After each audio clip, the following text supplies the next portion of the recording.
Well, if you're a big fan of Drax the Destroyer, it looks like Dave Bautista is about to disappoint you, because it looks like Guardians 3 is the end of the road for Drax. After Marvel Studios and Disney confirmed the release date for Guardians of the Galaxy Volume 3, ever since then we've gotten a few pieces of info or teases or details directly from people involved on what exactly we can expect. And in a recent interview with the Digital Spy magazine, Drax actor Dave Bautista was asked about Volume 3 and what he knows about and what he can say. And he says that, he doesn't really want to spoil anything, but as far as his obligations and his contract, Guardians 3 is the end of Drax for him. Now, again, people have taken this out of context. It's the end of Drax because it's the end of Dave Bautista's contract. That's what he's saying. Chris Evans' contract at one point ran out. Robert Downey Jr. contract, his ran out twice. There's been multiple actors. As far as he knows, the third film is the end of Drax for him. Now, could they renegotiate something new? Will they?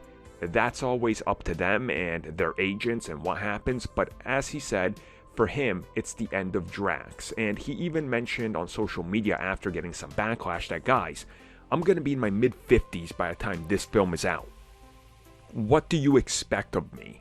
And again, I agree with him 100%. Getting past the age of 50, even into your 40s, doing what they had to do to maintain the physique they had to do, the gear they have to be on, the toll it takes on your body, even the best of them, at one point, like Arnold Schwarzenegger, had to slow down. It's not good for you. He's probably understanding that and having put in years of wrestling on his body, that takes a toll on you. Again, he's going to have to rethink what he does moving forward. Does a 55-year-old Bautista want to sit in a makeup chair for 8 hours a day? No, of course not. But there is, I guess, something to be said about this, about him saying for now, it's an obligation. Maybe they could do something different. Who really knows? I mean, one of the things that comes to Drax from the comics is essentially rebirth of the character. Trust me, in the comics, he's nothing like the actual film version. Maybe they could utilize that, go down in that direction. Then we could get Drax forever. But that's a story for another day. So what is your guys' take on this? Do you think he's actually going to be done with Marvel Studios and Drax once Guardians 3 is out?